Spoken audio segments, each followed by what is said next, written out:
A very good afternoon. It's News in Brief on Rstv, Channel 22 Port Harcourt. I am Catherine Ago. President Bola Tinubu has vowed that his administration will always uphold media freedom and respect opinions, whether they are adversarial or complementary to his government. The president made the pledge in Abuja during a meeting with members of the Newspaper Proprietors Association of Nigeria, NPAN. In a statement by presidential spokesman Ajuri Ngelale, President Tinubu assured NPAN members that he would carefully consider their request for a review of policies affecting the newspaper industry, acknowledging concerns about existing regulations hindering local access to newsprint. Also speaking at the meeting, Minister of Information and National Orientation, Mohammed Idris, said the federal government is committed to fostering a vibrant and responsible media landscape in the country. Minister of Foreign Affairs, Ambassador Yusuf Tuga, has expressed fear over the increasing coup in West Africa, saying it would snowball into engulfing the entire African continent. Tuga expressed concern at the 10th annual seminar of the promotion of peace and security in Africa today in Abuja. The minister warned against describing unconstitutional change in government, noting that Africa is solely regional problem, noting that West Africa was also faced with the challenges of terrorism and other cross-border criminalities. At the seminar, the minister said it was easy to describe the military takeover in some West African countries as a problem of the region without looking at the root causes, including the proliferation of arms from war in Libya and other factors.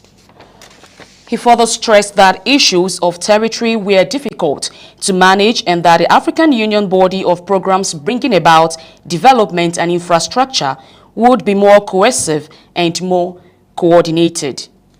The seminar, which was chaired by Minister of Foreign Affairs, International Cooperation, Dr. Mamadou Tangara, and Gambians abroad of the Republic of Gambia, had the theme, Resurgence of Unconstitutional Changes of Government in Africa, Global Outlook, Response and Implications for the A3. The United Nations Migration Agency, International Organization for Migration IOM, has advised potential migrants to be cautious of a syndicate that specializes in offering fake employment letters to Nigerians seeking to work in the United Kingdom, UK. The IOM disclosed that over 260,000 Nigerians had approached it in 2023, seeking guidance on how to migrate through approved routes and also undergoing pre-departure medical health assessments. It said no fewer than 1,000 Nigerians are currently stranded in the UK, having gotten visas based on the fake employment letters procured for them, only to get to the respective organizations in the UK and are denied acceptance, noting that the letters did not emanate from the organizations. IOM's Chief of Mission, Laurent Debouk, disclosed this at the news conference in Abuja, said that some of the victims lost as much as $10,000 each in their desperate attempts to secure foreign jobs and urged them to seek out proper information before embarking on any migration.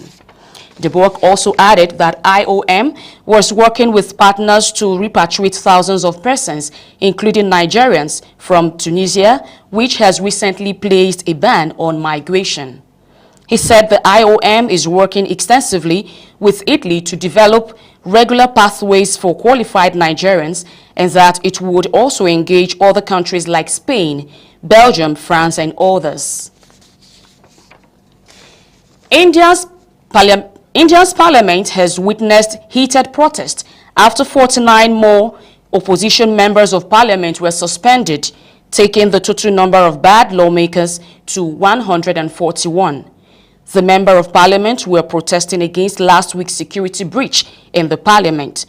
The opposition accused Prime Minister Narendra Modi's government of attacking democracy after a record 78 members of parliament were suspended in one day. Most of the lawmakers have been barred for the rest of the winter session, which ends on Friday, but around 24 of them may have to stay away for longer, depending on the decision of the Parliament's Privileges Committee. Most of the suspended MPs are part of the India Alliance, a coalition of opposition parties that hopes to take on Modi's Bharatiya Janata Party BJP in next year's general election. The governing BJP has accused the opposition leaders of deliberately disrupting parliament's proceedings. The developments are expected to worsen already frosty relations between the opposition and Modi's government. That's the news in brief. I am Catherine Ago. Thanks for watching.